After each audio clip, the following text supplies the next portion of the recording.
So what I wanted to do this week was just expand on what I did last week, because last week we talked about gathering using the ruffler foot and forgetting gathers and how it worked with lightweight fabric and some knits, but not all knits, but not heavier fabric. So what do you do if you have heavier fabric? Or you have a lot to gather, or you have to gather something that has to fit. So, for instance, I have finished Evie's dress, and you can see it has a black and white skirt on it. Now, I needed to gather up this fabric so that I knew it would fit onto the top. I have to show you the back because the back's prettiest, which is ideal for Everly because she's always running at 90 miles an hour away from you. So it's a perfect dress for her. So what I wanted to cover this week was one, gathering heavier fabric, but two, gathering it to fit a top. Okay, you use the same method. So I know some of you are going to ask me what that pattern is, and I have got it in the notes, and I will put the notes up on my group, Deb Canham's Serger Sanity Projects on Facebook, but it is CKC Patterns, and it's the Asta's Amazing Lead Top. And this was the size 2, which is the smallest they do, and it goes up to a 14. So I'm planning on doing a class on it in a bit later in the year, and I will do the 5-year-olds, well, 6-year-old size, and make a dress for Claire. And I'm going to add leggings to this, and the leggings will probably be in, I don't know, the pink probably, the pink panda. So that is that for the minute. I'm going to just start off dealing with the gathering. So I have here my serger. It's threaded up for 3-thread overlock, and I'm using a narrower stitch. So I'm using a stitch width size 6. Now that's still a wide stitch, but it's small, it's narrower than the 7.5. And what I'm going to do is I am going to sew, hope you can see it, a piece of cord into my stitching. And what that allows me to do is to gather it up. Okay. So this is going to work with thicker fabric or anytime you want to fit something to to a top or even a cuff or whatever you want to do. So it gathers up. So I have here my elastic foot. The elastic foot is essential for this because it has on this side a little hole where I can feed my cording in. And I say cording, I don't mean cording, I mean a thin cord.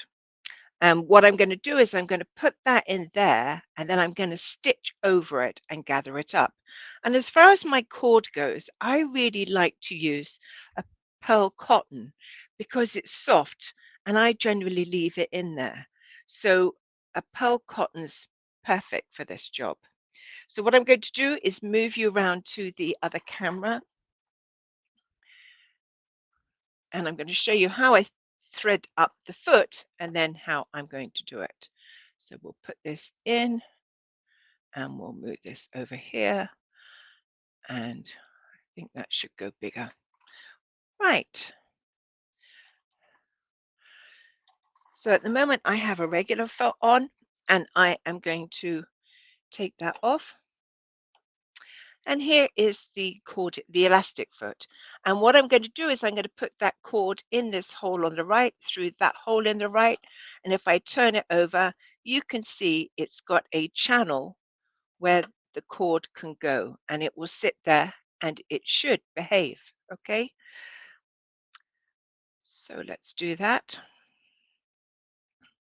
So I'm going to put it in there. And then I'm going to put it in the next hole just here. And I find this cord's just the right width too. It goes in perfectly. And I'm going to put my foot on, make sure that cording is coming out the back of the foot.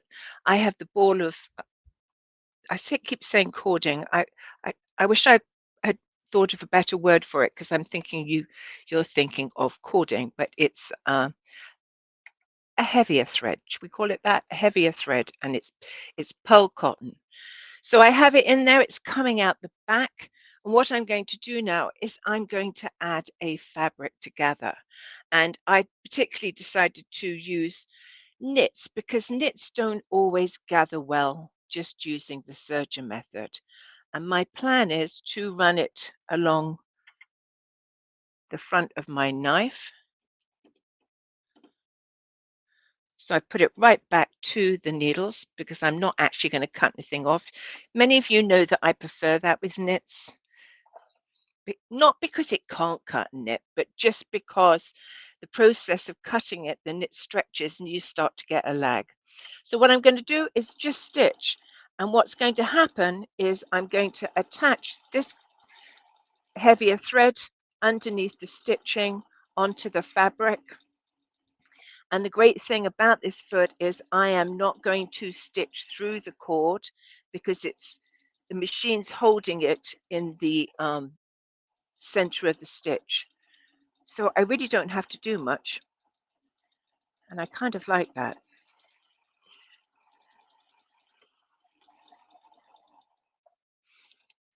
Right, so there it is. My cord is underneath the thread. And what I'm going to do now is pull on it. I don't want to pull it right through, but I'm just going to pull on it and it's going to hold the other end too so that I don't pull it right through. And what I can do is I can pull up my gathers. And sometimes you need to be able to do that. And also, I just think it makes for nice, strong gathers. And let me go on and say it's essential if you're using a fabric that doesn't gather any other way. Okay, so let me turn it round so you can see it a bit better. So super easy. Right, let me come back and see if I have any questions on that method. And then I'm going to show you how I do it when it's a measured um, situation, right? When you're putting a skirt on a top.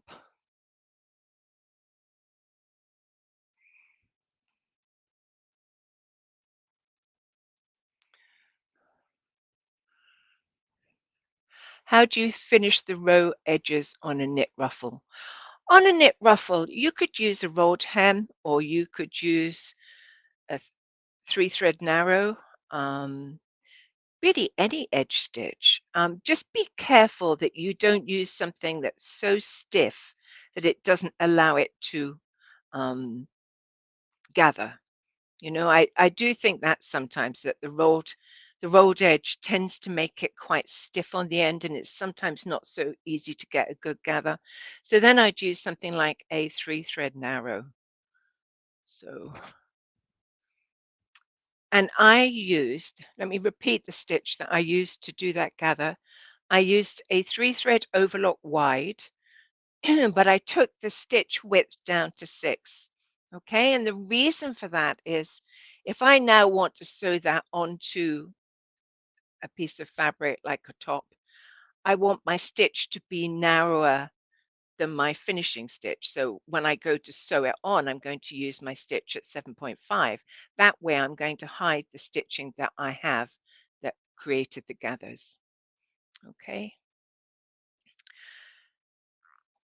So here we have it gathered on a cord. And what I'm going to do now is I'm going to look at things that are continuous.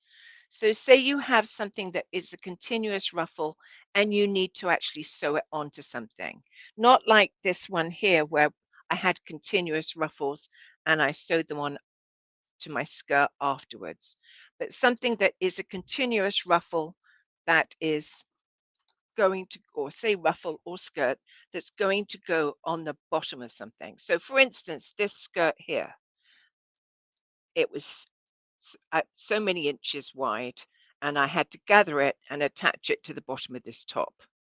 So, I needed it to fit. So, how do we deal with that? And that is what I'm going to cover now. So, let me just double check I haven't missed something. Right. So I'm going to show you that I can actually just sew all the way round on a continuous ruffle, stitch off and still pull it up. So I just have a small piece I can do that with just to show you, just to prove it can be done. So here is a continuous ruffle, okay? Now I have sewn it together on the sewing machine, and the reason for that is I want to open this seam. Okay, I want to open it to make it flatter. Otherwise, it's not going to ruffle so well in that area. And what I'm going to do is just start there because it would be a side seam or the center back. I'm going to pull my stitches off the stitch finger. That will give me a bit more room. And then I'm just going to do exactly what I did last time. I'm going to run the raw edge up against the knife and just stitch round. And the only thing with this is just sometimes I catch my thread when I overlap my stitches. But if that happens to you, you just undo a few stitches, okay? And it will come loose.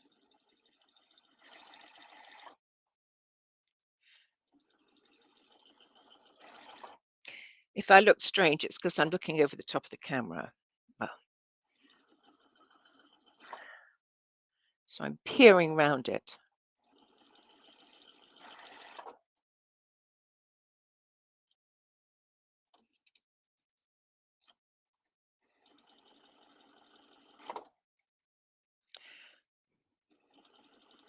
And there's a number of times when you need this technique when you're sewing a ruffle or a skirt or a peplum. Remember my black t-shirt last week had a peplum, and that required me to sew a continuous band. Now I'm coming back round to the start, and I want to make sure I don't catch my thread. So I'm just going to pull it to the side,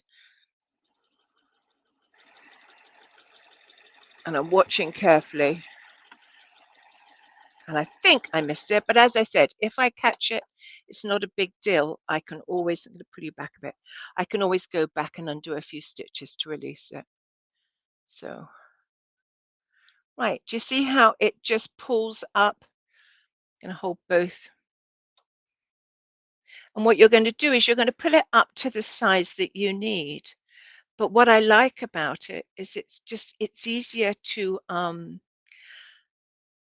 adjust your gathers for a perfect fit.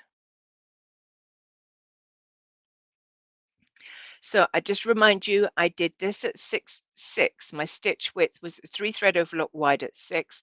When I actually go to sew this on, I'm going to use 7.5 so I can hide that stitch. And I generally leave my cording in because it's no big deal. If you want to cut it out, I guess you could, but it might be difficult. So using a soft cord certainly helps with that.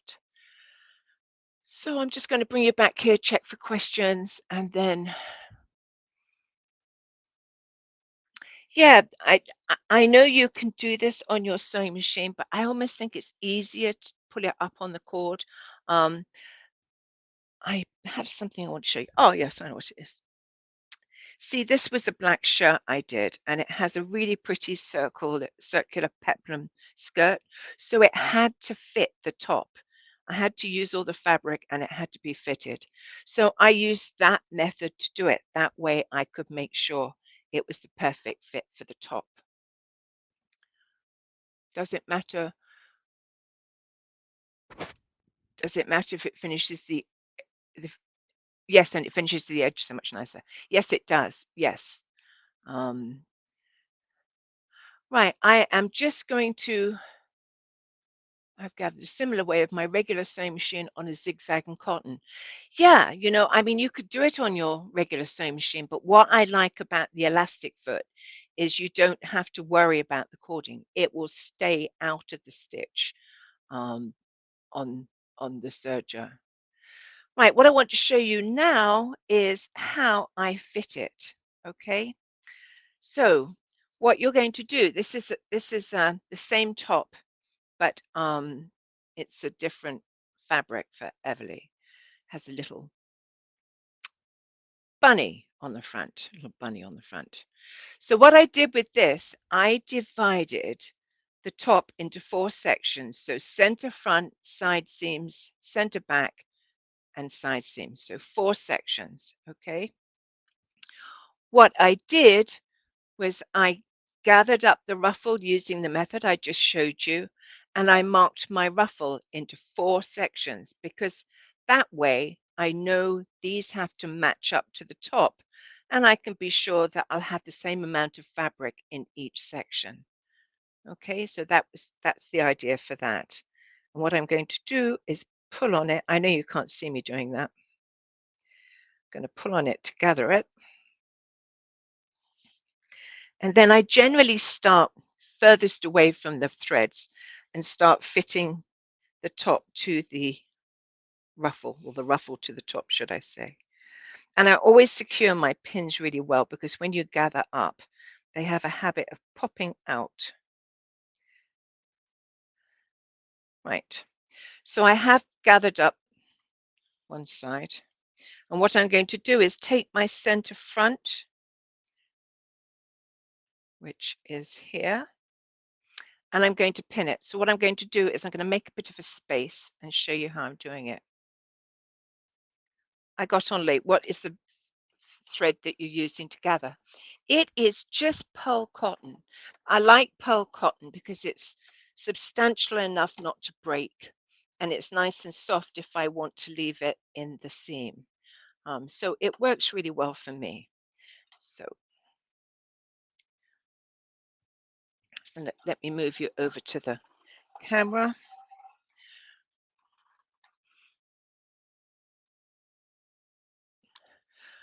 Right, so here's my center front, these are my side seams.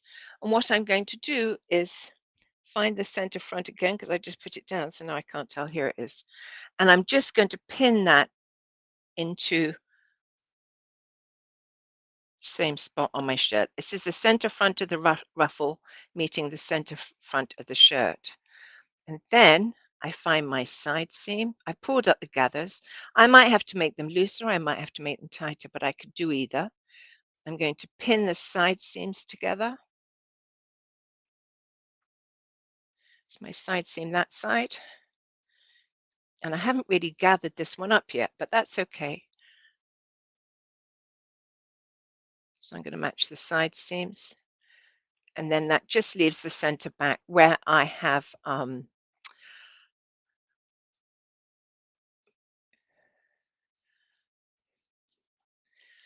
just pop it over there. Right. So let me just turn it around again because it's easier to pin the other way.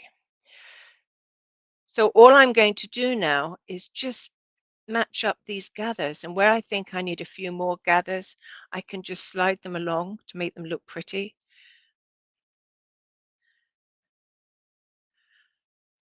And I basically have more control over how it's going to look. This is a t-shirt fabric. It's moderately thick. It's certainly too thick to gather using the ruffler foot or the shearing foot. And actually, I need quite a lot of gathers to make this skirt fit this top. But you can see how it's going. I'm just going to fit it along here until I've used all my fabric. And I can actually do with pulling it up, but that's okay because I can still do that. So I just get hold of my cord, which is back here, and pull on it. And that will gather it up a little bit more.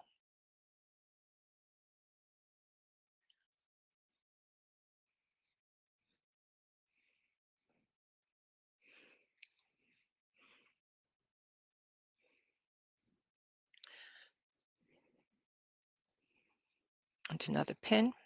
And so that's how I go all the way around, just matching up my gathers. And I use a fair few pins. And once I've got it all pinned, what I will do is I will go back to my machine. So I know I have, oh, I thought I had this pinned all the way around. I don't. So what I would do is I would pin it all the way around. I would go back to my machine and I would change to a regular foot. Using 3-thread overlock again wide, I would just increase my stitch width to 7.5 so that my stitch is wide enough to cover the stitching I already have, and I would sew it on. And that's what I did with this one. Okay, I just did exactly that, sewed it on.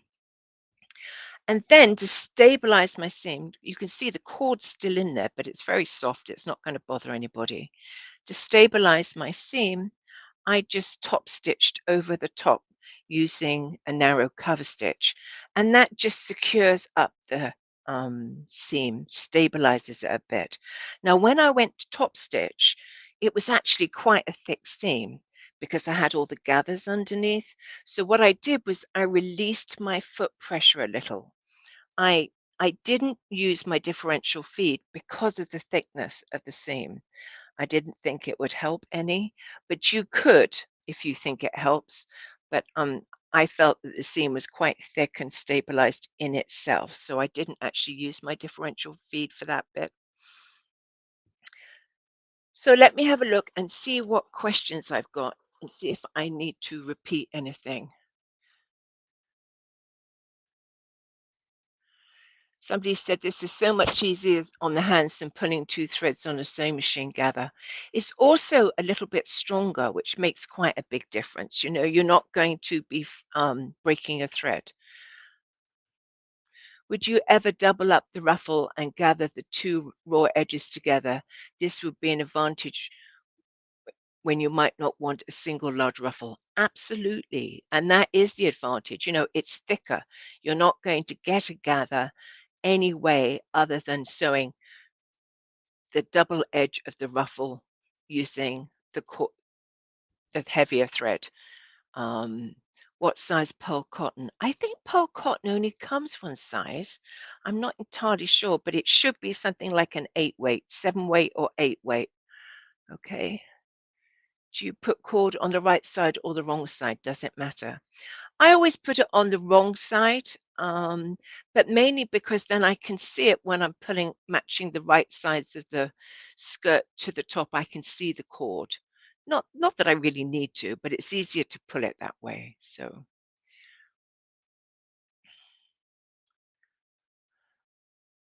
but yes, you could definitely use a double ruffle. And of course, I mean, I looked in my stash because I do have a little bit of fabric, but I don't have anything thick because I live in Florida. So I really just don't have thick fabric. But anything thick, then I would use that. Um, but it's a great method. It's super easy. It's fast. You're in control. Now, a lot of people these days swear by using elastic, see-through elastic to gather. And I had a sample for you of one that I did. And it's if if that's a method that really works for you, then great. But on the serger, I don't think it works that well. It You get a build-up of stitches. Can you see how many stitches I have there? Because you're stretching. So when you let go, you've got a heavier build-up of stitches. And I find it quite difficult to keep the tautness on the elastic so that my gathers are even.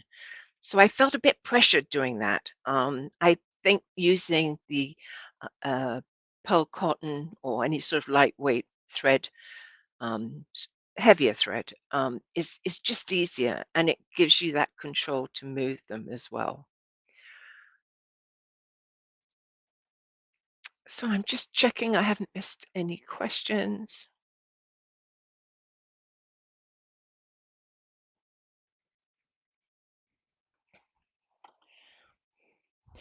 Do you know, somebody pointed something out to me. Your peplum doesn't look like it's gathered to the top of the ruffle.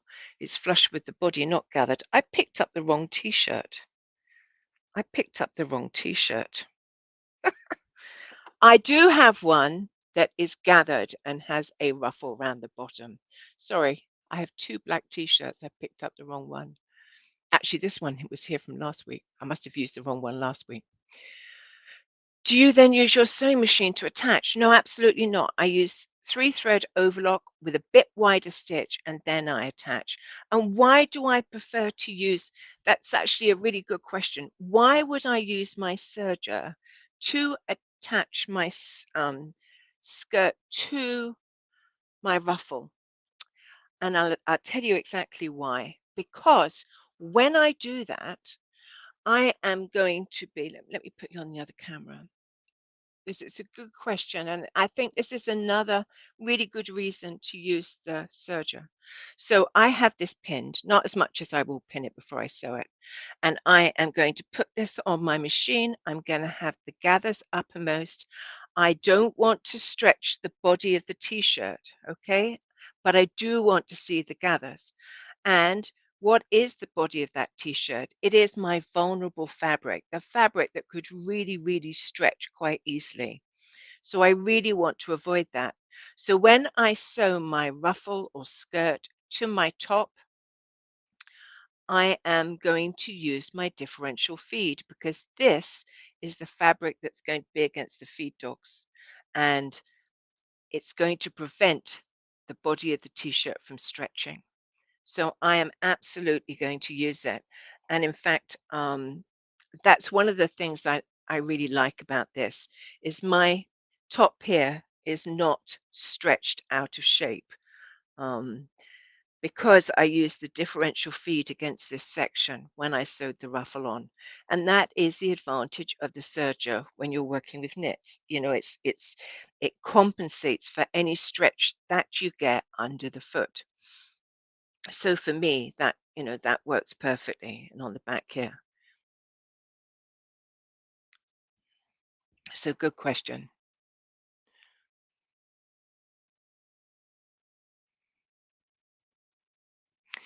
How do you end the stitch when you serge the ruffle to fabric because it's a circle? I just drive off, when I've finished stitching it, I probably stitched it at the back. I just drive off the road and then I deal with the thread chain afterwards. So imagine you're driving down a road and you don't want to drive down it anymore. You're just going to move your fabric, move your fabric and stitch off.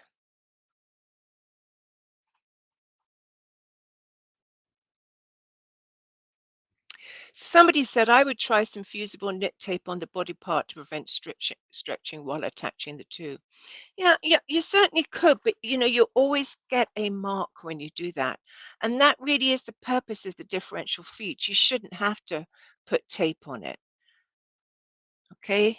But you certainly could. I mean, there's nothing wrong with what you suggest. It's just that the differential feed I would have set to 1.3 and I'd have my vulnerable fabric against it. Now, if I was going to sew that on the sewing machine, I absolutely would do what you just said. I'd stabilize the fabric, definitely. What is that pattern CKC? It is Asta's Amazing Layered Top, size 2 years to 14, and it is a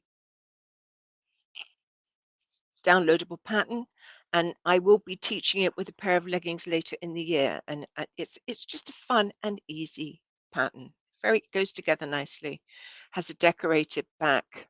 The front is moderately plain. The back, the hem's lower because it's on a curved back, and it'll look really cute with leggings. So that's the back and that's the front. But it's sweet, isn't it? And you can do it long sleeves, short sleeves, and you can do all sorts of things to the back. You can put some big buttons on there. I didn't do that because I thought how irritating big buttons are when you sit back in a chair. So I didn't do that. And no kits, correct? No kits. I do have the knit fabric. I do sell both those knit fabrics on my website store. Oh, no, I don't sell the pink, but I do have the one with the flamingos on, which I could have used. But you can also think about using something like a panel. This is just a panel.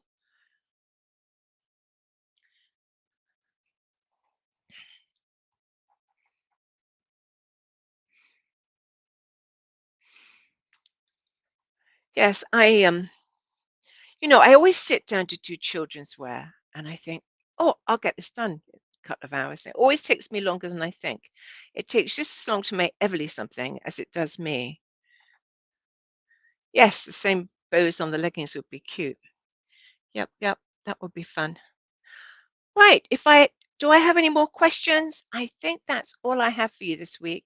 But I just want you to be aware that there is an easy way to gather. There's an easy way to gather and fit it to the bottom of the skirt. Um, and then, there's like last week I talked about just making ruffles and sewing them on. So you just have lots of options, but it's really dependent on one, what weight your fabric is, and two, whether it needs to fit something perfectly. Ribbing source suggestions for that class. I didn't use any ribbing. I just used the regular fabric, knit fabric. Okay, well, I'm going to call it a day. I'm out next Monday. I'm in Ohio. Then the Monday after that, I'm in Punta Gorda. And I don't know where I am the Monday after that, but I think I'm probably here. So I will be back in 2 weeks or maybe three because I'm missing the next two. So somebody said this will make those tiered frills so much easier. Yeah, and the tiered frills I is this one, and that's what I covered last week. So you might want to check that out. Last week's class. How do you suggest sewing the ruffles on? Dottie, I just use three-thread overlock and sew the ruffles on. I'm not sure which ones you're referring to. If you're referring to when I make them and then sew them on, I use my sewing machine, although you could use cover and chain stitch for that one. For this one, I sewed it on like a skirt, three-thread overlock wide. If you didn't watch last week's one, it covers one way of doing ruffles, and then this week's covers another way. So right. Well, I'm going to thank you all for coming in. I know it was a different time. I will report back when I'll be on again. You never know, I might pop in somewhere along the line. But I hope you have a great couple of weeks and I will see you soon. Thank you.